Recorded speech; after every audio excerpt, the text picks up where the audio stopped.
Kisah tentang Mus'ab bin Umair. Ada yang pernah dengar? Ada yang tahu Mus'ab bin Umair? Tahu? Apa Instagramnya? Teman kelas kan ya. Ya. Mus'ab bin Umair adalah sosok teladan pemuda di zaman Rasulullah Sallallahu Alaihi Wasallam yang kita bisa jadikan inspirasi untuk pemuda di hari ini. Ya, Mus'ab itu beda usianya dengan Rasulullah Sallallahu Alaihi Wasallam kurang lebih sekitar 14 tahun lebih muda daripada Nabi. Mus'ab ini kalau kita gambarkan dengan pemuda hari ini adalah seorang yang good looking, good reckoning, ya. Bukan cuma good looking, tapi juga good reckoning. Ya, jadi buat yang ikhwan santai. Kalaupun kalian nggak good looking nggak jadi masalah. Karena yang penting good rekening. Ingat ya, yang bawa Vario, apalagi rangkanya kropos, akan kalah sama yang bawa Brio ya. Jadi nggak harus good looking, yang penting good rekening. Mus'ab ini good looking iya, good rekening iya, terkenal di kota Mekah, menjadi impian, dambaan, idola. Ya, khususnya bagi orang-orang Mekah baik laki-laki maupun perempuan. Jadi kalau Mus'ab itu datang berjalan di kota Mekah, wangi parfumnya tercium dari jauh. Bahkan ketika Mus'abnya berlalu, parfumnya itu masih sangat tercium. Karena saking Mus'ab ini punya hidup yang berbeda dari kebanyakan pemuda Mekah pada hari itu. Ya, ganteng, kaya, menjadi idola. Wah, crazy rich zaman sekarang. Ya. Kalau punya akun Instagram kayaknya dia sudah jadi selebgram gitu ya. Kalau punya akun TikTok jadi selebtok nih, followersnya semua kayaknya. Nah, Masya Allah, Allahu Akbar. Saking kehidupannya Mus'ab yang sangat luar biasa, bergelimang kemewahan dan harta. Mus'ab kalau dia bangun tidur udah nggak capek-capek lagi harus nyari makan ke dapur, ke meja makan. Karena begitu Mus'ab itu tidur, disiapkan hidangan oleh ibunya, Mus'ab bangun tidur, makanan itu sudah ada di samping kiri kanannya. Saking bergelimang kemewahannya hidup Mus'ab bin Umair. Bajunya baju terbaik, parfumnya parfum terbaik. Ya, fasilitasnya adalah fasilitas terbaik. Ya, seorang pemuda yang benar-benar hidupnya penuh dengan fasilitas yang sangat luar biasa.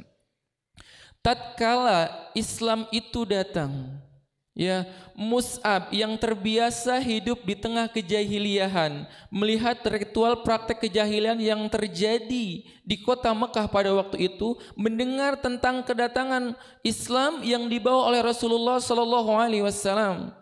Mus'ab ini adalah orang yang cerdas, orang yang intelektualnya tinggi. Dia bisa membedakan mana agama yang benar, agama yang baik, agama yang membawa kepada kebaikan, dan agama yang menurut dia mungkin dalam tataran berfikirnya adalah agama yang tidak tepat kemudian untuk diikuti.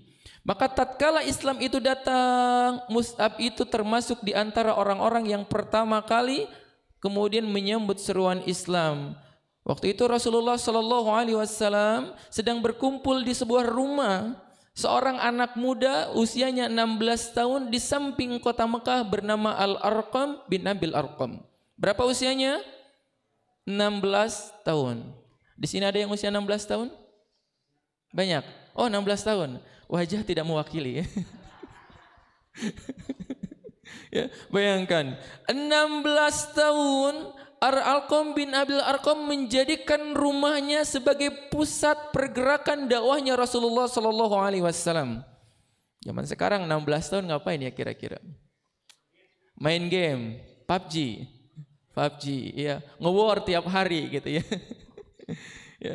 Al-Arqam justru sebaliknya ya, dia menjadikan rumahnya sebagai pusat pergerakan dakwahnya Rasulullah. Mus'ab datang ke rumahnya Al-Arqam bin Abil Arqam untuk kemudian menyatakan keislamannya.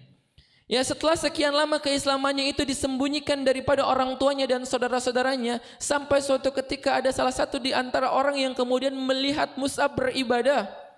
Maka kemudian hal itu dilaporkan kepada ibundanya. Mus'ab itu anak mamah banget. Ya, Ya, Mus'ab ini anak mamah banget. Dan mamahnya ini sayangnya luar biasa kepada Mus'ab bin Umair. Dikasih tahu kepada ibunya bahwa Mus'ab sekarang sudah masuk Islam. Dan apa yang terjadi? Mus'ab kemudian ya diancam untuk tidak diberikan fasilitas yang selama ini diberikan oleh orang tuanya. Sampai-sampai kakaknya bilang, "Mah, tenang aja. Mus'ab kan selama ini kita manja.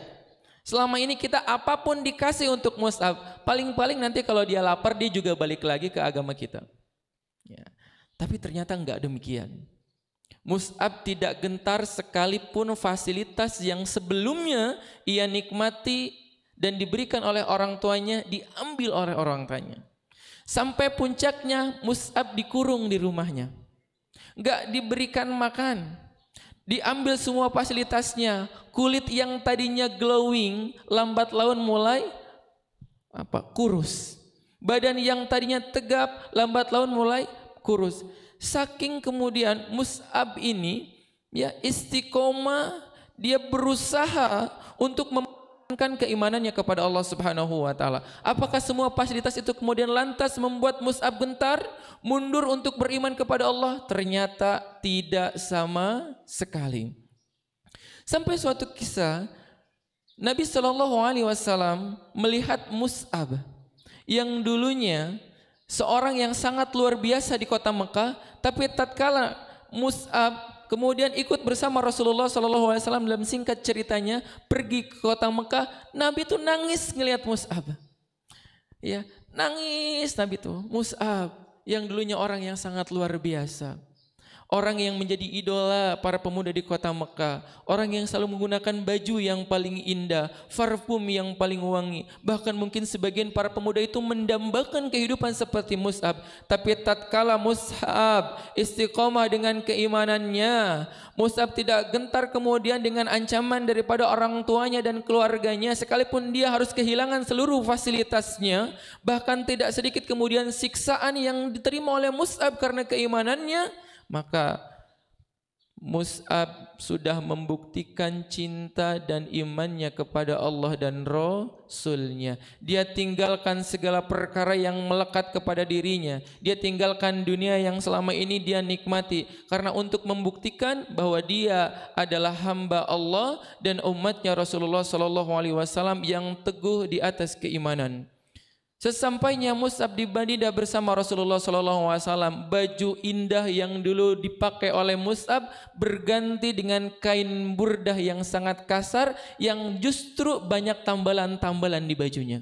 Kontras, berbanding terbalik. Ya.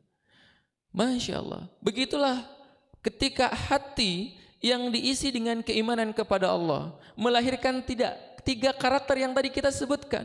Mus'ab menjadi orang yang berani, dia enggak takut ya dengan siksaan yang kemudian dihadapinya.